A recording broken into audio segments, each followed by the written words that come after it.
I'm going to be honest with you guys, this entire video is really just an excuse for me to order some titanium parts. 3D printed metal is just really cool.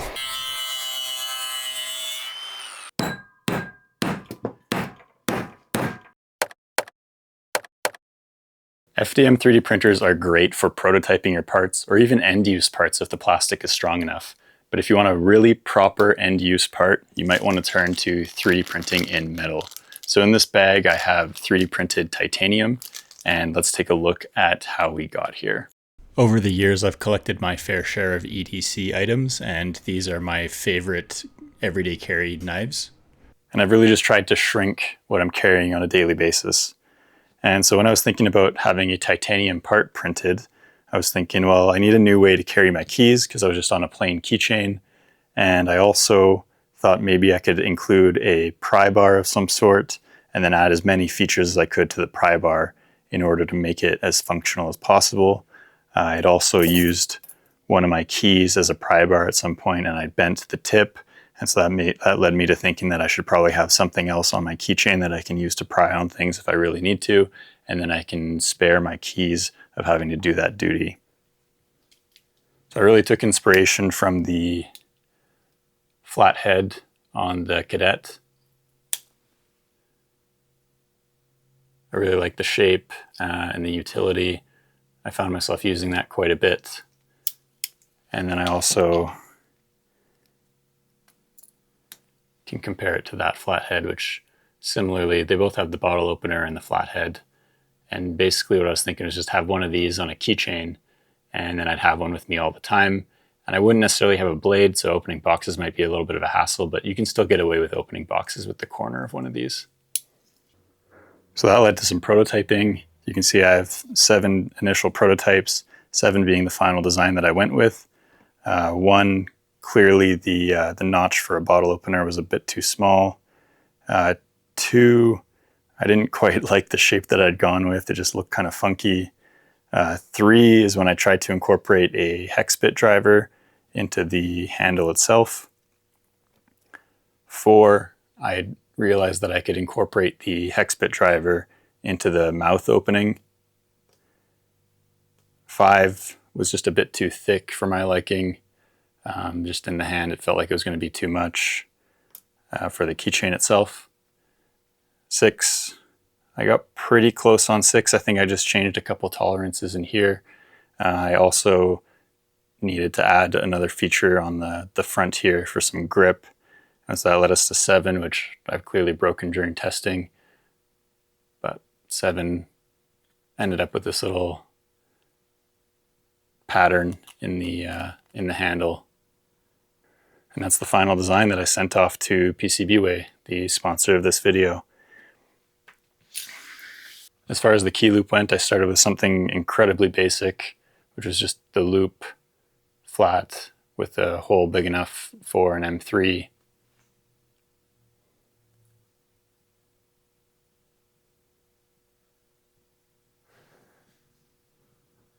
I didn't like the way they were poking out the ends, so I switched to a part that covered up the hardware. And that wasn't quite right. I think I just added a little bit more room and then tightened it down a little bit on my third go. And that's the part that I sent over to get printed. I really didn't know what to expect with this being my first time ordering 3D printed metal, but these parts are really nice. You can barely tell that there's any layer lines in here. They're barely perceivable. I'd be happy to send these out as an end-use part or as a consumer product.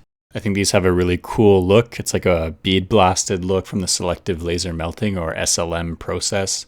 It's just really crazy to think that a couple of weeks ago this was just a design in my computer, and then it was a prototype that came off of my printer, and now it's a titanium part that I can hold in my hands. If you have a project that you think could benefit from being made out of metal, you should check out the sponsor of this video, PCBWay. Their link will be in the description. Now we can take a look at if it does the things that I intended for it to do. Even though it's not a knife and it doesn't have a sharp edge, it's pretty good at opening boxes just with like the corner It's like just sharp enough to get through tape. And we'll do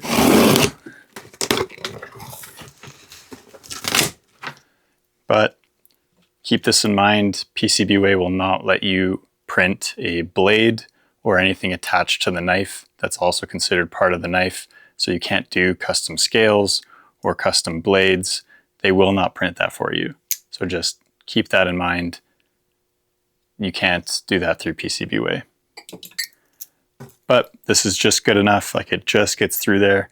I can have this in my pocket and I don't need an additional blade in order to open boxes, which is pretty nice.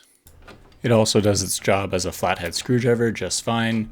I can take these panels off of the light switch and I can put them back on just fine.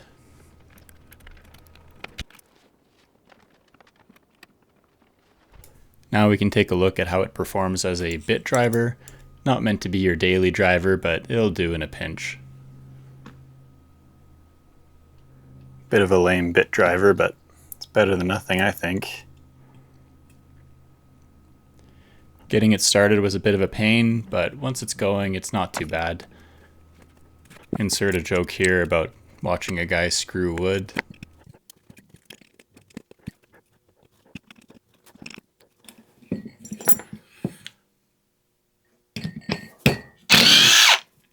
I hope you'll forgive the lack of storyline in this video, but another really cool thing you can do with titanium is anodize it at home.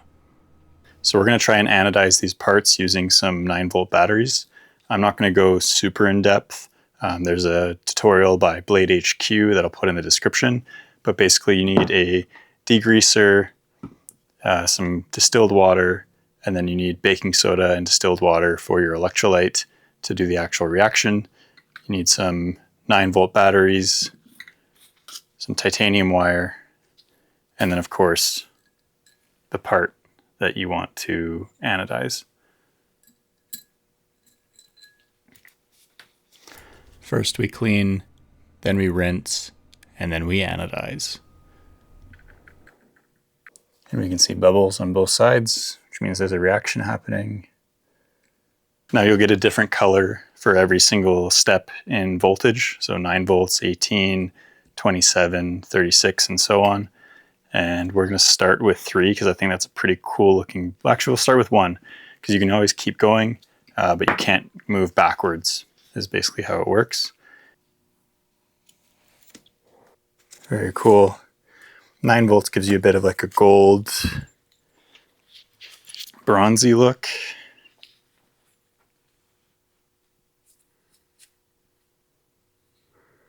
So this is the original at the bottom, and there's your 9-volt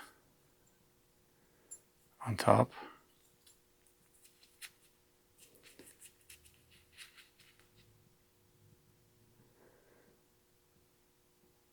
Now if we keep adding 9-volt batteries, we're going to change the color every time. And this is part of why I wanted them to send me a couple different ones, so that I could have a bunch of them at different colors side by side. So we'll just do that quickly here.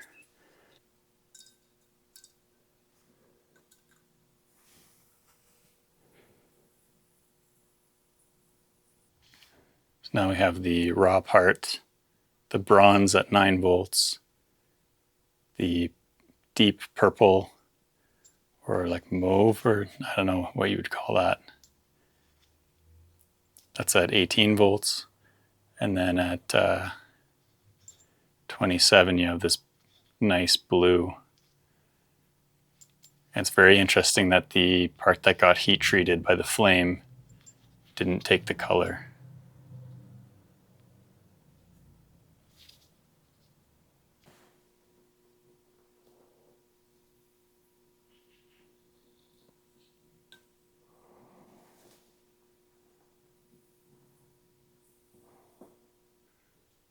It seems like it's a bit time dependent because this front bit became gold, which is what the 9-volt was before. This middle bit has turned more of a blue, which is further along than the purple when you look at the scale of these color transitions. I didn't dip it all the way. So this middle portion became blue because I left it for longer. And then the tip is still just gold, which is very cool.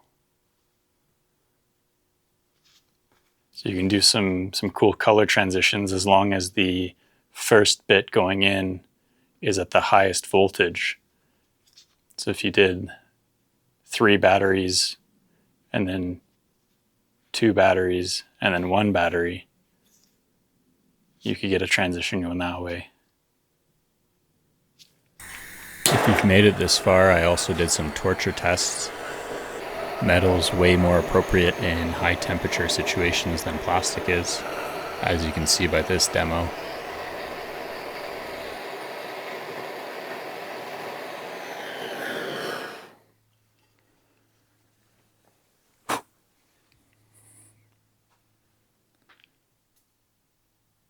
Alright, this might be a little bit unhinged, but I've got a bunch of these prototype plastic ones, and they're clearly not very strong. Like that just snaps right off.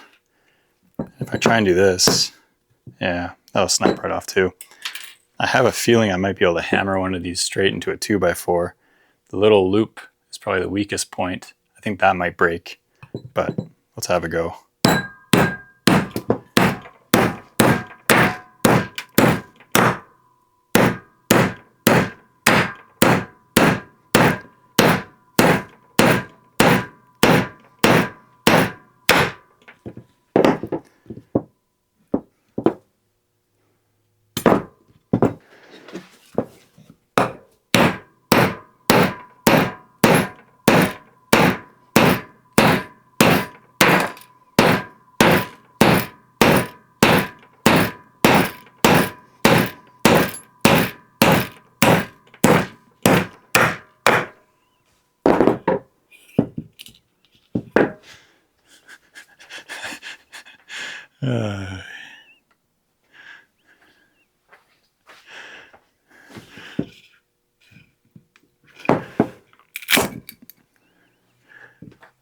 That is amazing.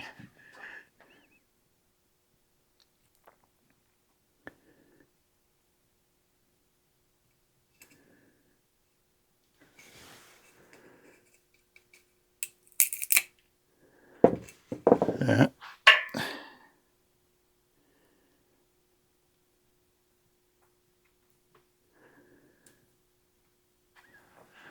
Compare that to an original.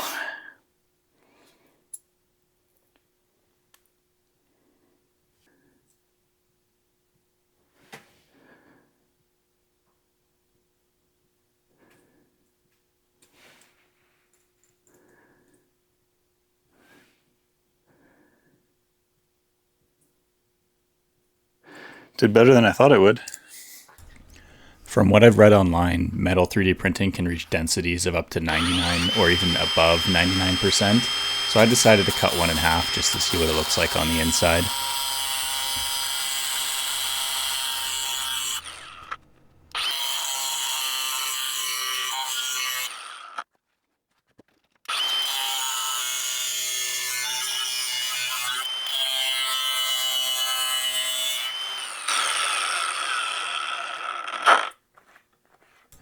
That's hot. It's making my gloves smoke.